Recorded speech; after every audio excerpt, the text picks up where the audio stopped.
මයි යනවා. පොඩ්ඩක් ඉන්නකෝ. මේක ඉවරයි. මම යනවා. මල සමයම් බෝල සම තමුසෙට පිස්සුදෝයි. දැන් අපි අන්තිමේට බ්‍රේක් අප් වෙලත් මාස 2යි දවස් 5යිනේ. තුන්වෙනිව තවඩ බ්‍රේක් අප්ද? ඔව්. මේ ගෑණි මං අන්තිම පාර බ්‍රේක් අප් වෙලා පාඩුවේ මාසයක් දෙකක් ඉද්දි ඔයාට අනේ මාව නැතුව ඉන්න පුළුවන්ද කියලා දුක හිතෙන ඉමුජියක් දැම්මේ තමුසෙමනේ. ප්‍රශ්න තියනවද ප්‍රශ්න? ඔව් මන් තමයි. පස්සේ ආදරේ වැරදි අපේ හදාගමු. ඔයා තමයි හොඳම කෙනා. එක්ස්ට්‍රාලා හිටපු තමුසෙම ආයේ නෙක්ස්ට් එන්න.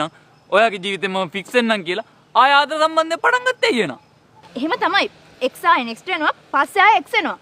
මම ක්‍රිකට් ලෝලියෙක් වුණ නිසාම හොඳයි. නැත්තම් තමුසේ සැලුන් දොරක් හදාගන්න මගේ හදවත මේ වෙද්දි හත් කඩකට පළලා තේරුම් ගනින්.